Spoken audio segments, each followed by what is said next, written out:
Alright, this is just going to be a quick video explaining how to divide whole numbers. So this is just kind of a helpful hint that we do in class. It makes it a little bit easier, but a lot of younger kids make minor errors when calculating due to tidiness when they're working. So try turning their paper sideways with the holes on top.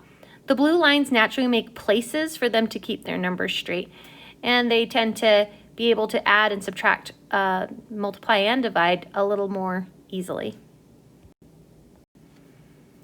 Some words to know when we're dividing. The dividend, that's the number inside the division box, or the first number when it's written from left to right. The divisor is the number on the outside of the division box, like here, or the last number when written from left to right. This number is the number you are repeatedly removing from another number. The quotient, that is the answer to a division problem. And this down here is called a ratio table. These are not necessary for division, but I find that especially fifth graders, it makes division a little bit easier when they use a ratio table. A ratio table is a list of equivalent numbers, numbers that are the same amount, basically. Ratio tables only need to go to 9 when doing division. This is just a little more information about division. Just kind of an interesting fact. The first example shows a fraction here. We've got 24 over 6. The fraction bar actually means division. So 1/2 is literally one item that's been divided into 2. So these are just 3 different ways that you might see division in 5th grade. You might see it written as a fraction. You might see it with this division box, or you might see it with the standard division sign. When dividing whole numbers, we will start by making a ratio table.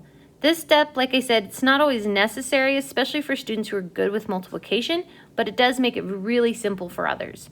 First, they may see a problem written from left to right. So if they see a problem written this way, 312 divided by 12, they need to recognize which number needs to go in the box and which one needs to go outside.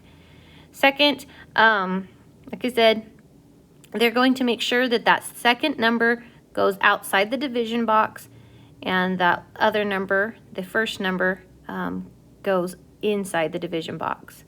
Third, they would write out a ratio table for the divisor. So they've got this 12 on the outside, so they're going to make a ratio table for whatever number is on the outside of the division box. The division ratio table does not need to go any further than 9, since you never take away more than 9 copies of a number at a time. We did this one using estimation. This just lays it all out for students. So when we were in school, we would have a number outside of our division box, and a lot of times we would just make a best guess and do a few little multiplication problems off to the side of our division problem.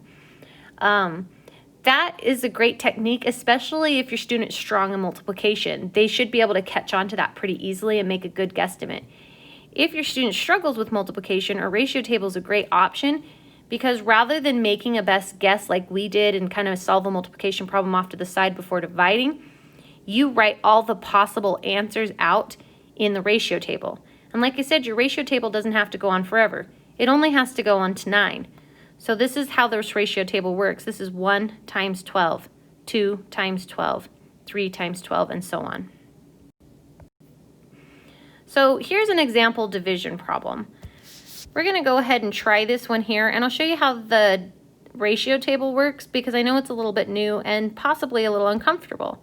So your student would see that there's a 12 off to the side there. Now let's say that your student's not really comfortable with their 12 times tables.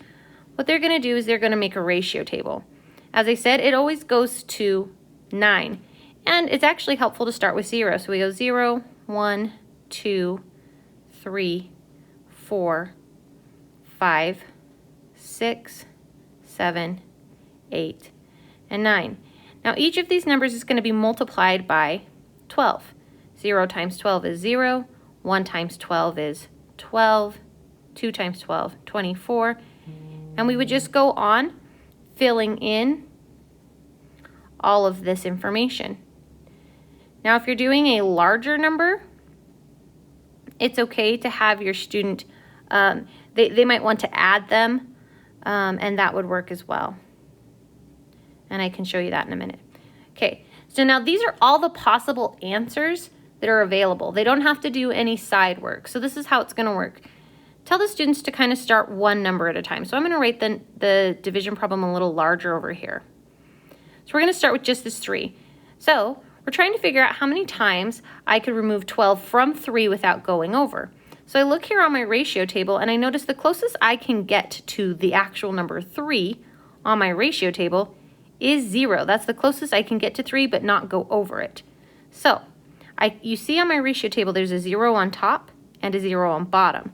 So when I divide here, I'm going to put a 0 on top and a 0 on bottom. I cannot do that. 12 cannot be taken from 3. So 3 take away 0 is 3.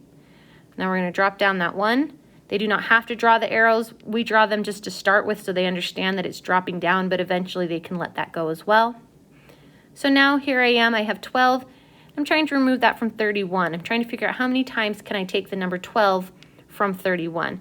So again, I can look at my ratio table. If you knew your multiplication, you'd be able to say that automatically, but if your student isn't comfortable there, the ratio table again is helpful. So I look here and I'm trying to find what number is the closest to 31 that doesn't go over. So I see 24 and 36 are both close, but 36 goes over, so I'm going to go with 24. Now you're going to notice there's a 2 on top. That's going to go on top of my division problem, and there's a 24 on the bottom. That goes on the bottom. So I'm going to say 12 can be taken away from 31 2 times. 2 copies of 12 is 24.